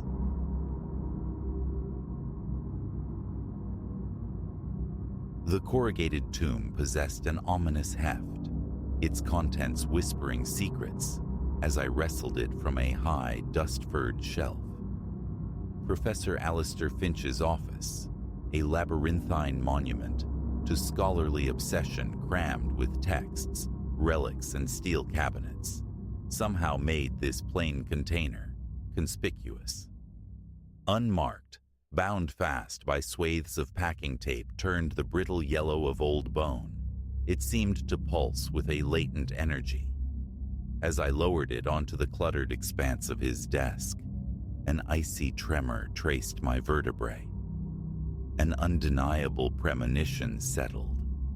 I stood on the threshold of knowledge best left undisturbed. I am Ilara Vance, postgraduate researcher, occasional custodian of absent academics' homes, and, quite suddenly, reluctant navigator in a mystery that had never sought my participation. The entanglement began with deceptive simplicity. Professor Finch, my thesis supervisor, required a house sitter during his symposium tour across Europe.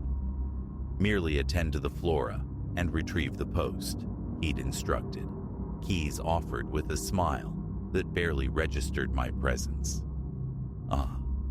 And perhaps impose a touch of order on my study?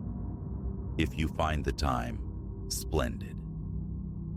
He neglected to mention his study resembled a minor library, cross-pollinated with a cabinet of curiosities, subsequently detonated. Days I'd spent submerged in the academic detritus, wrestling paper drifts, cataloging forgotten volumes, striving to carve pathways through the delightful chaos. And then, I unearthed the box. Hesitation seized me, my fingers hovering above the aged adhesive. This excavation wasn't part of the agreement. Retreat, replace it, feign ignorance. Prudence screamed silently. Yet curiosity, that siren song of the intellect, hummed a more compelling tune. Before reason could mount a defense, my hand closed around a tarnished letter opener, its blade slicing cleanly through the tape's brittle skin. A sigh of stale paper, thick and cloying, escaped as the flaps yielded. Within lay a trove of notebooks, their bindings frayed, their pages the color of weak tea. Interspersed among them were photographs, newspaper fragments yellowed at the edges, and documents bearing the stiff formality of officialdom, all relics of decades past. I lifted the uppermost journal, its leather cover yielding softly beneath my touch. Opening it revealed Professor Finch's unmistakable script, yet the date inscribed atop the first entry, 1987, arrested me. Finch would have been barely out of his teens. As my eyes scanned the ink, the cluttered room dissolved. The metronomic tick of the grandfather clock in the hall, the distant hum of afternoon traffic, the very air thick with dust motes, all receded. I plunged into a narrative that shimmered with the impossible. The notebook chronicled Finch's inaugural anthropological venture, a youthful pilgrimage deep into the Amazonian verdure, pursuing whispers of an uncontacted tribe, gifted with uncanny faculties. What he encountered defied every known paradigm. He wrote of individuals communing mind to mind, of wounds knitting closed beneath a simple touch, of an unnerving prescience that bypassed conventional senses. Initial entries wrestled with skepticism, grasping for logical frameworks, but the sheer weight of observation forced a confrontation with the extraordinary. Page after page turned, my pulse quickening. Photographs revealed figures adorned with intricate markings that seemed to emit a faint spectral glow in the jungle's perpetual twilight.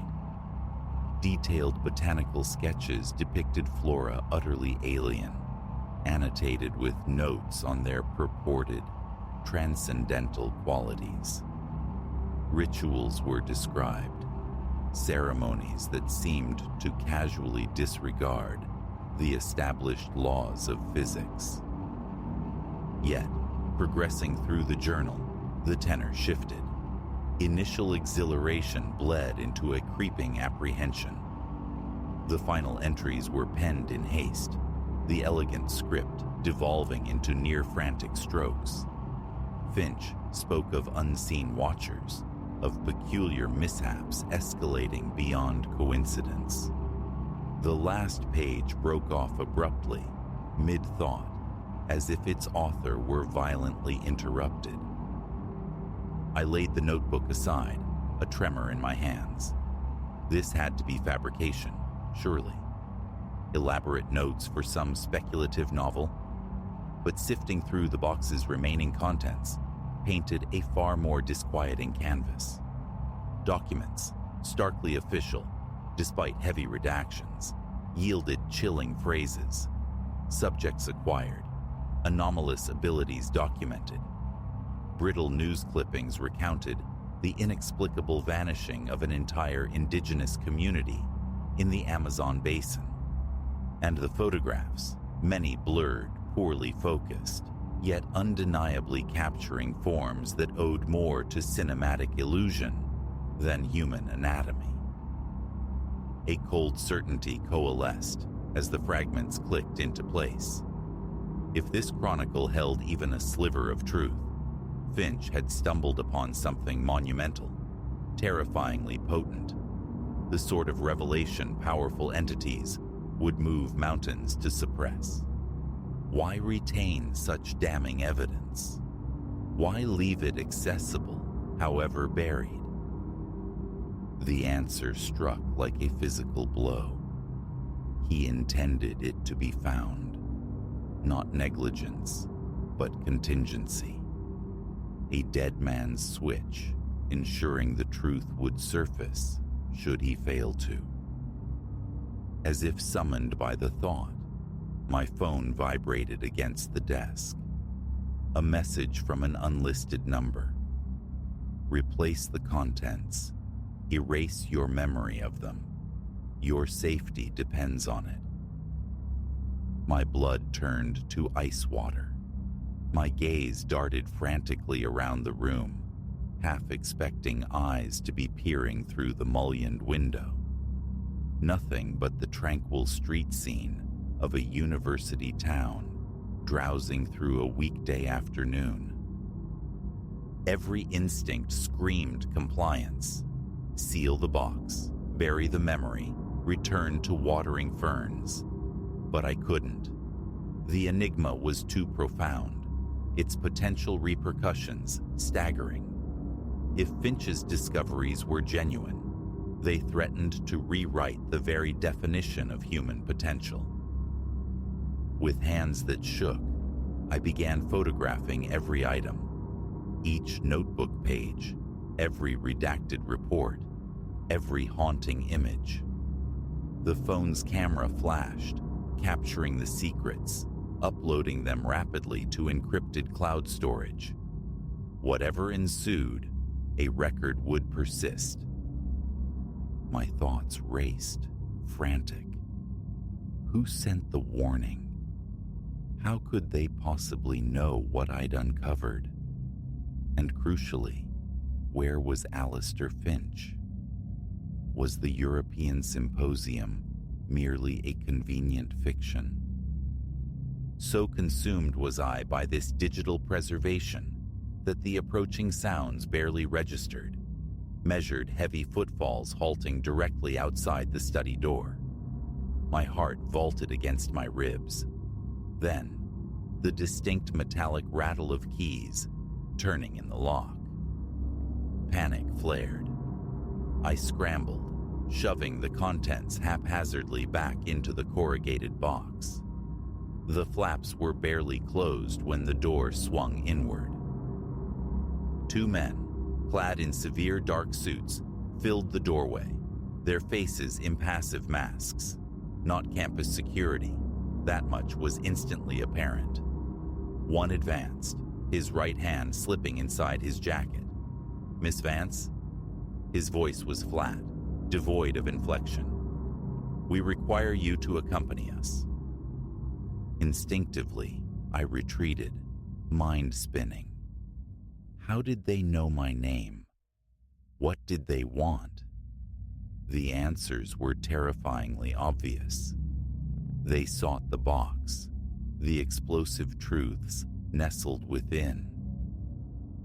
"I'm afraid there's some mistake," I managed, striving for a steady tone. "Professor Finch asked me to look after his plants." The man's expression remained unchanged. "Let's avoid any unpleasantness.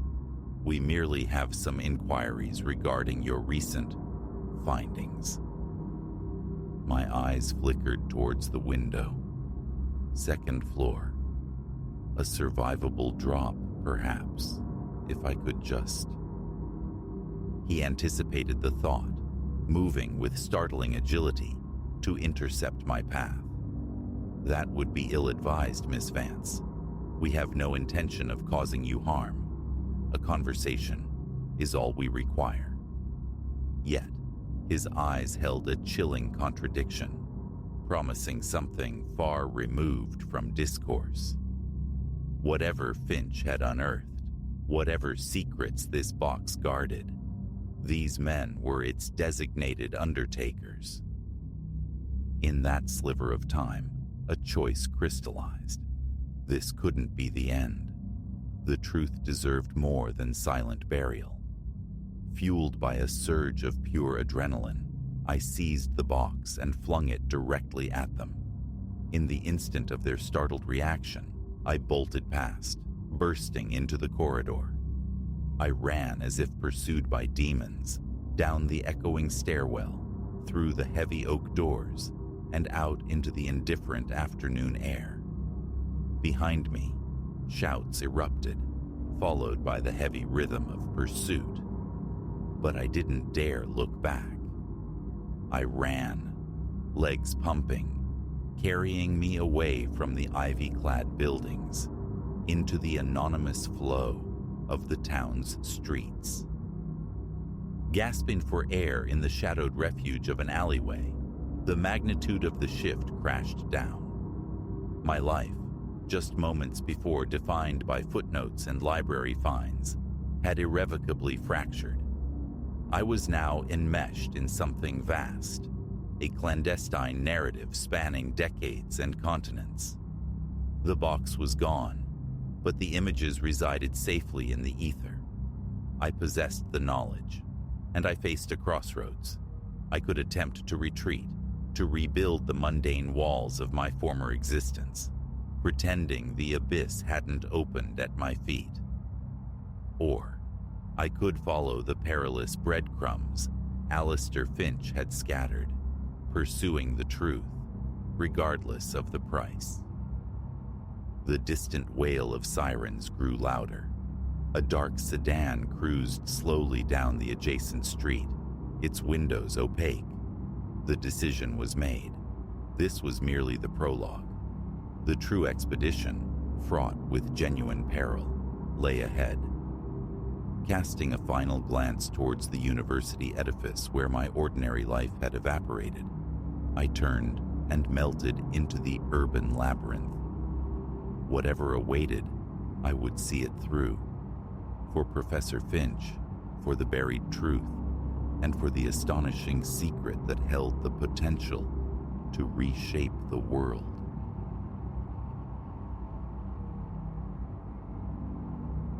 Gravel Ridge, Michigan. A forgotten pinprick on the map where the northern pines crowded close, suffocating the roads. My business trip deposited me there, adrift in a place that hibernated deeply outside the brief, violent pulse of hunting season. A town where the streetlights blinked off promptly at 8, surrendering the night to the encroaching wilderness. The sole bastion against the dark was a 3-story hotel, a skeletal structure that sagged under the weight of forgotten decades, Its carpets were trodden pathways through faded floral landscapes. The wallpaper curled away from the walls like sunburnt skin. A cloying subterranean scent of damp clung stubbornly to the air. Still, it offered refuge, a horizontal surface to cradle a weary traveler. That was sufficient.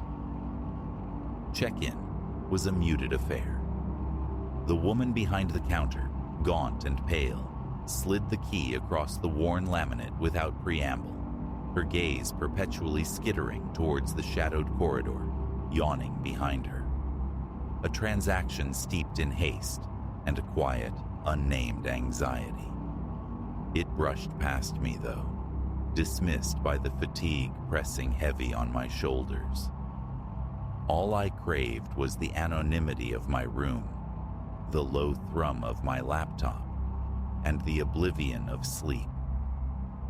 Room 215 awaited on the second floor, accessed via stairs that groaned underfoot like something in pain. The door swung inward, revealing the expected tableau. A bed, a scarred dresser, a small desk huddled beneath a weak, jaundiced light. The mattress looked forgiving enough. My travel bag landed upon it with a sigh of finality, severing my connection to the miles behind me.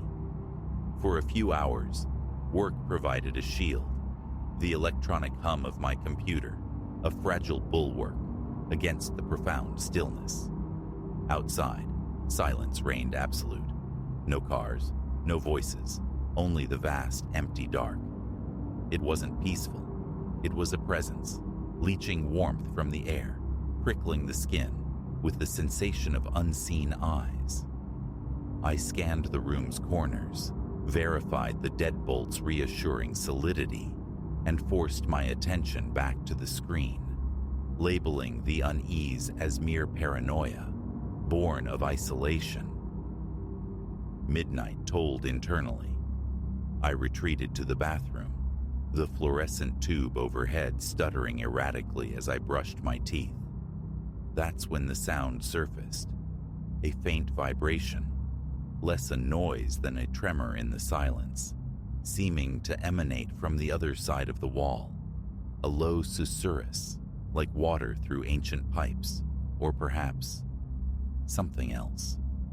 I stilled, listening intently, but the sound dissolved back into the quiet.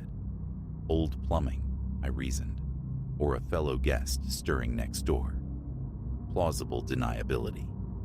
I rinsed, killed the lights, and surrendered to the bed.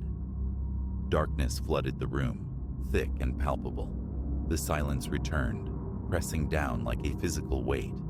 Then, on the very edge of sleep, it returned, a murmur, hushed and indistinct, yet undeniably closer, whispering from the plaster inches behind my head.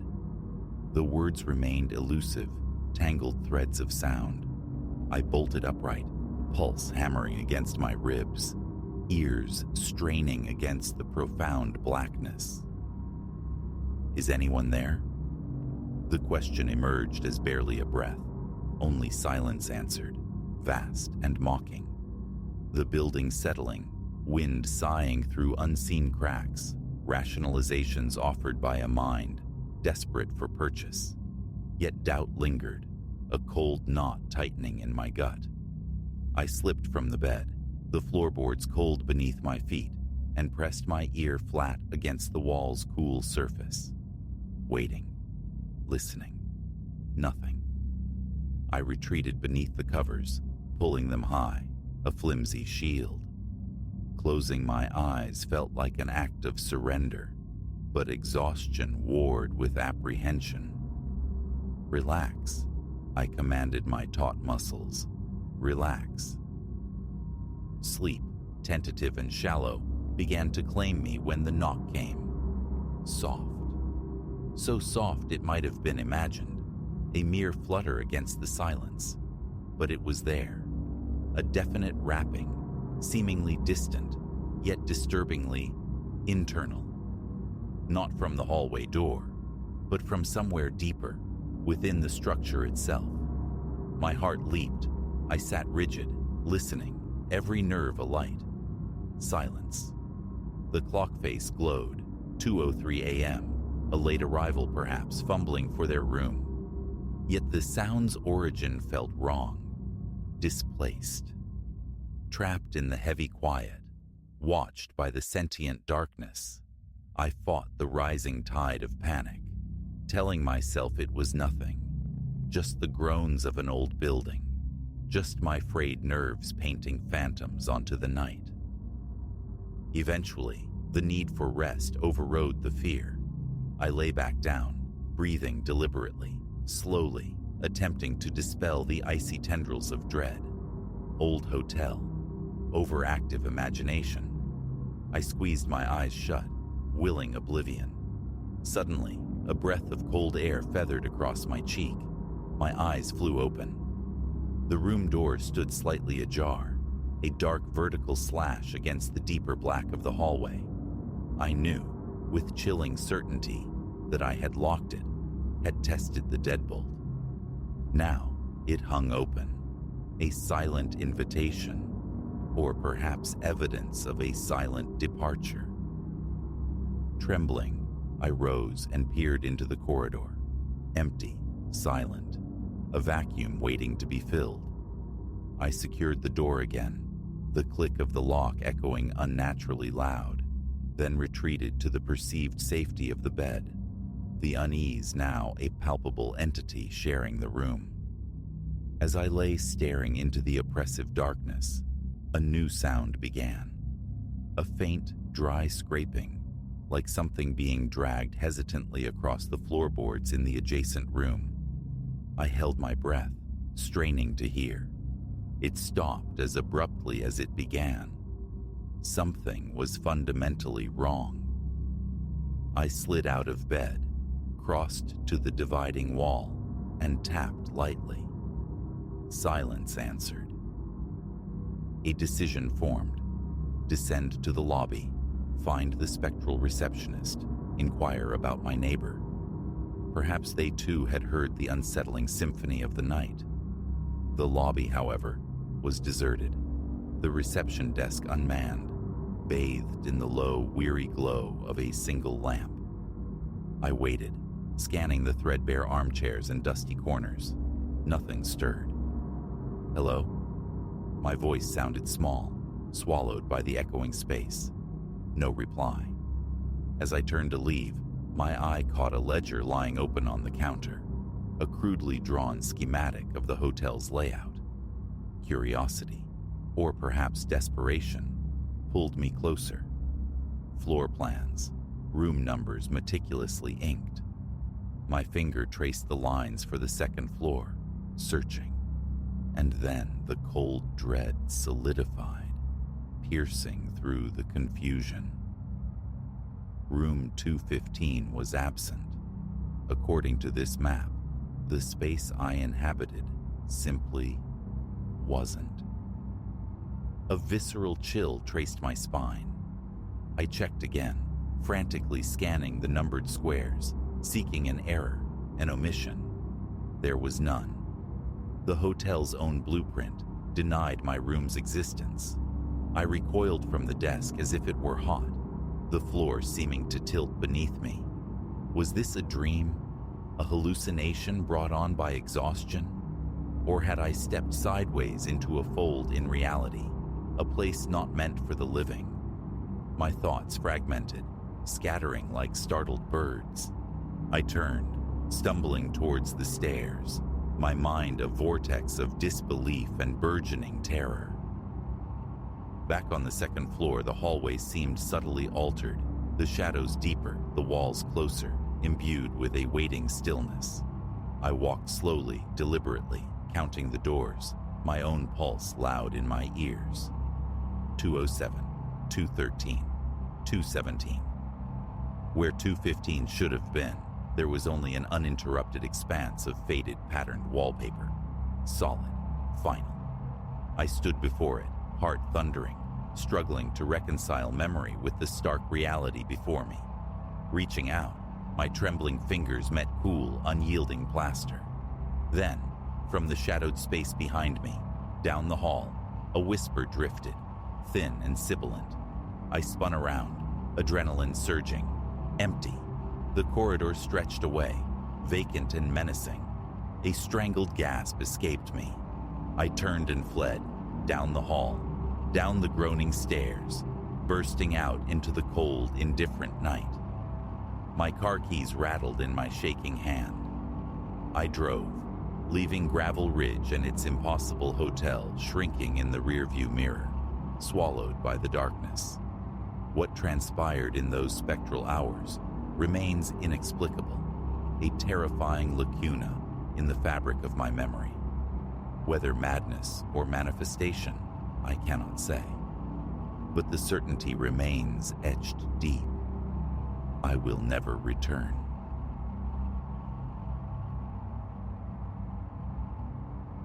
The monitor bank flickered, bathing the hushed confines of the Meridian Galleria security hub in cathode ray pallor. Another nocturnal vigil commenced, promising the usual quietude, until a flicker within the flicker. Anomalous motion on screen 16.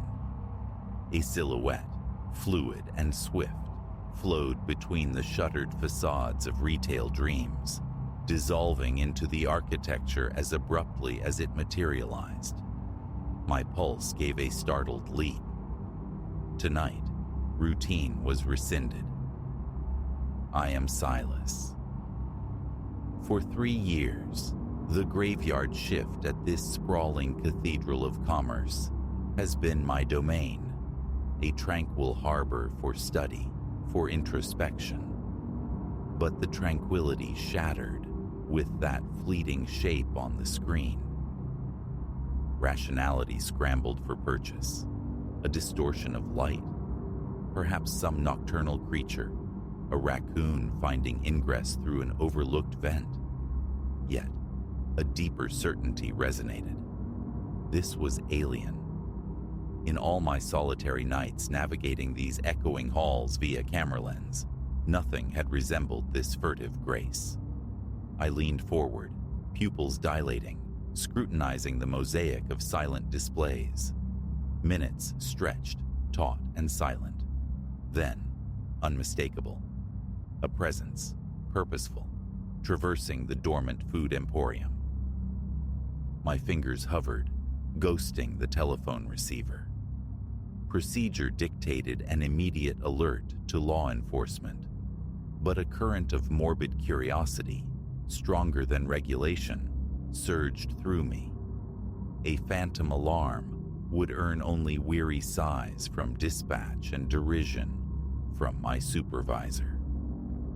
Self-investigation felt imperative. Securing my heavy-duty torch and radio, I slipped from the relative safety of the command post. The Galleria exhaled silence, profound and cavernous. Only the low thrum of climate control and the metronomic plink of water from a distant washroom faucet punctuated the stillness.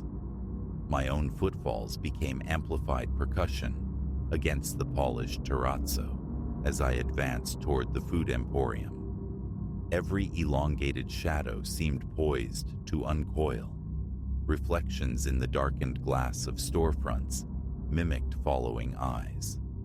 My grip tightened on the torch, its beam a solitary blade, slicing the oppressive dark.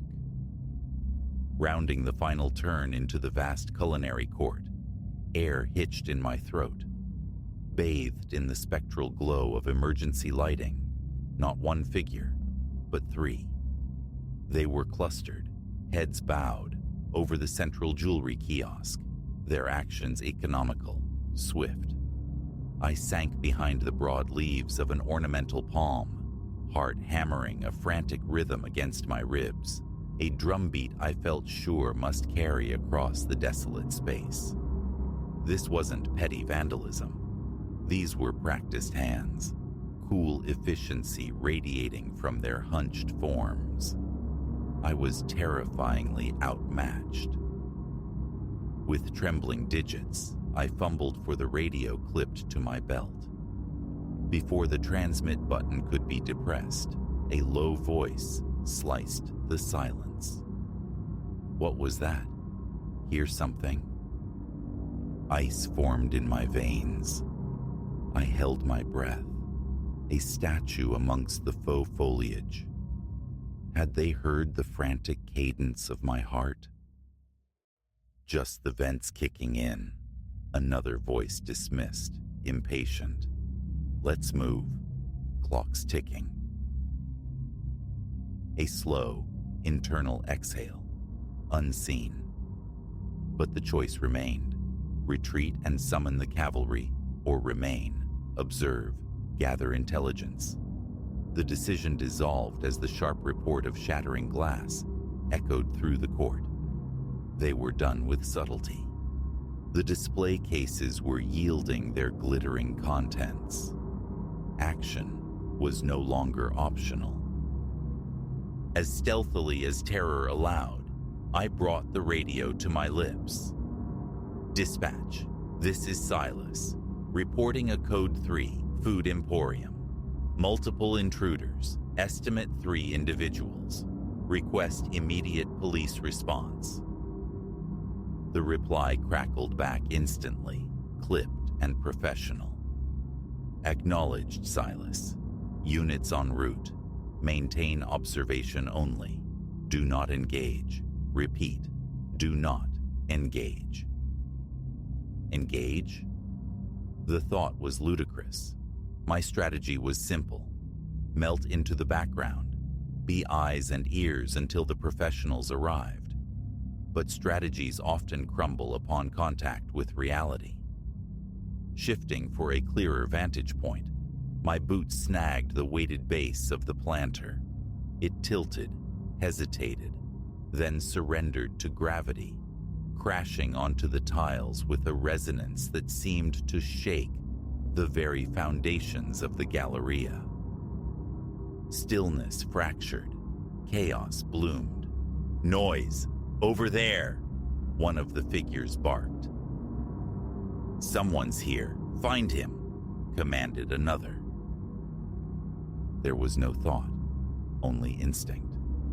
I exploded from my cover, sprinting away from the food emporium, back towards the main concourse. Behind me, heavy footfalls pounded in pursuit, punctuated by angry shouts. My mind raced, mapping the familiar territory under duress. The nearest service exit lay beyond the electronics superstore, hang a left at the Grand Fountain. But as I rounded the corner, hope plummeted. A heavy steel security gate gleaming dully barred the way. Escape denied. I skidded, casting about wildly for an alternative. The pursuit thundered closer. Desperation propelled me sideways into the adjacent novelty gift shop. Curios and keepsakes. Inside, a labyrinth of t-shirt racks and shelves, groaning under the weight of kitsch. I plunged deeper, weaving through the clutter, seeking sanctuary. At the very back, a simple door. Staff only. Without a second thought, I wrenched it open and plunged through. A cramped stockroom embraced me, scarcely larger than a walk-in closet. Metal shelving units towered, laden with cardboard boxes, creating narrow canyons. I squeezed behind a precarious stack, fighting to muffle my ragged gasps. Outside, the sounds of the hunt. Display stands toppling, merchandise scattering as they ransacked the shop. I squeezed my eyes shut, projecting silent invisibility. The stockroom door groaned inward.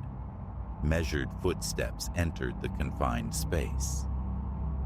Little mouse, a rough voice crooned, laced with menace. Come on out, we're not gonna hurt ya. Much. Breath held captive in my chest. I remained utterly still. The steps drew nearer, pausing mere inches away, separated only by the cardboard wall. Silence stretched, thin and brittle. Then, Abruptly, the boxes concealing me were violently shoved aside. I found myself staring up into the face of one of the intruders. A tall man, his features bisected by a faded scar, his eyes devoid of warmth. "Well now," he sneered, "a predator cornering prey. Looky what the cat dragged in." Pure reflex took over. My hand closed around the nearest object, a hefty, glitter-filled snow globe depicting the Galleria itself. With a surge of adrenaline, I flung it upwards. It connected solidly with his temple. A satisfying thwack, a choked curse, and he staggered back. I didn't pause for assessment. I scrambled past him, erupting back into the main shop. The other two thieves stood there, momentarily startled by my sudden reappearance. I exploited their hesitation, charging directly towards them. They lurched apart, clearing a path. I burst from the shop, back into the wide, echoing concourse. Behind me, the recovering thief roared orders. The chase resumed, more frantic now.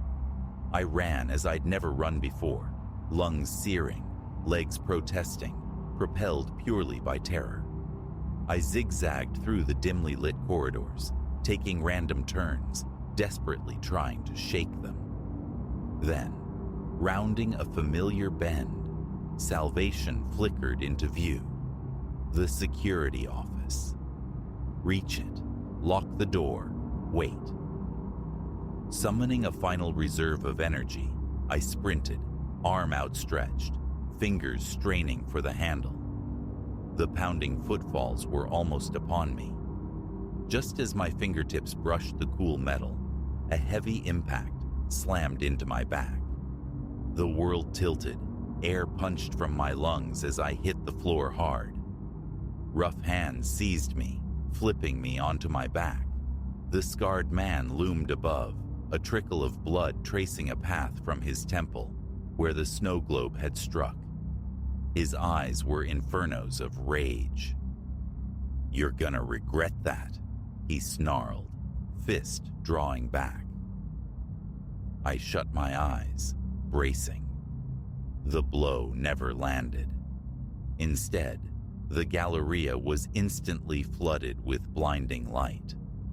A magnified voice crashed down from the PA system. "Police department, the building is surrounded. Exit with your hands visible." The grip on me slackened. In that instant of distraction, I reacted. My knee drove upwards, hard, into his midsection. He gasped, folding, and I writhed free. The ensuing moments dissolved into a cacophony. Shouts, commands, the scuffle of feet, the decisive click of handcuffs. Then, stillness descended once more, punctuated only by official murmurs. I found myself seated on the bumper of an ambulance, a coarse shock blanket draped over my shoulders, a paramedic murmuring reassurances. A detective approached, notebook open. "Mr. Hayes," he began, his voice calm. "Silas Hayes? Gotta say that was unorthodox, risky. But thanks to your intervention, we apprehended these individuals mid-act." I managed a nod, the adrenaline slowly receding, leaving a tremor in its wake. "Just doing my job," I rasped. The detective offered a thin smile. "Your job tonight might just help us dismantle something much bigger. This crew, they're tied to a string of high-value burglaries we've been chasing for months. Your testimony, the evidence here, this could be the linchpin." As dawn began to bleed watercolor hues across the eastern sky, I watched uniformed officers escort the three figures away. The scarred man's gaze met mine as they guided him towards a squad car, The look wasn't anger now, but stark, hollow defeat. A look I wouldn't soon forget. In that exchange, a profound shift occurred within me. I wasn't merely Silas Hayes, night watchman, observer from the shadows. I had faced down palpable danger, made choices under fire, and emerged. Later, giving my formal statement, thoughts strayed beyond the immediate aftermath. A career change?